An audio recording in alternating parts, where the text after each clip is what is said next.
It is Halloween night, and it's the end of ADHD Awareness Month.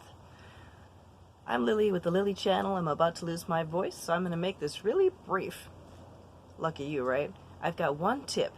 If you think that ADHD as an adult is scary, well, the spookiest mistake some of us make is over-talking or writing emails that are too blunt.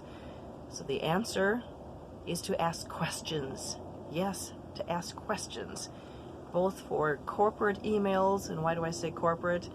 Because most of my mistakes have been with corporate emails where there is a specific hierarchy you need to remember about who does what.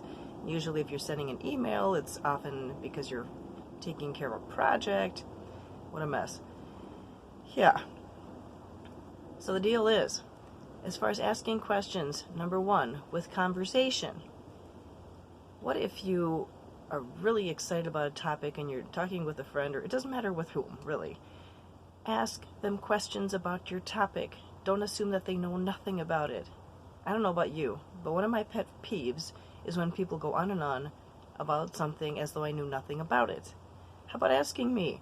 Because then we could take it to another level of depth of conversation. And not only to gauge their knowledge, like, I don't know, let's say I love talking about realty. Hey, do you know anything about realty? Oh yeah? As long as when you're asking the question, it doesn't sound like an interrogation. That's really important. You want to involve them more in the conversation. And you want to retain their attention. So every 30 seconds or so, ask a question.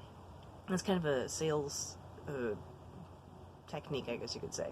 The main thing is to not assume that they know nothing about the topic you're talking about.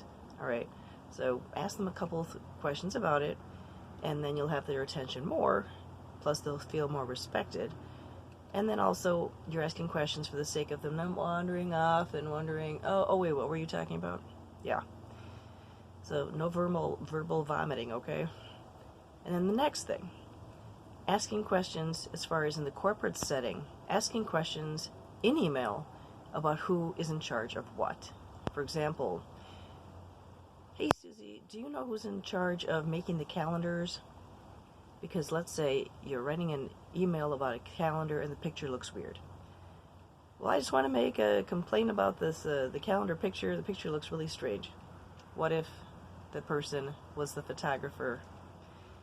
It's better to find out who is in charge of what, and then have a nice conversation with the person to ask the questions so that they're not feeling like you shut them down in an email. So ask questions if you have any doubt, maybe you're new in the job, as to who does what. And to wait before sending it. But the main thing is to ask questions before you send it. I bring these up because I've done both mistakes, here and there, many times. And I figured, let's make Halloween less spooky. Let's make ADHD less spooky by focusing on some of those things. So that was tip for today. And thanks for tuning into my channel. And I've got other ADHD tips from this past month, October, which was ADHD Awareness Month. Please press like so that I know that you like this channel. And if you haven't yet, please subscribe. I would love it. Thank you so much. And take a look at my other tips, okay? Oh my gosh, I'm totally losing my voice. Thanks. See ya.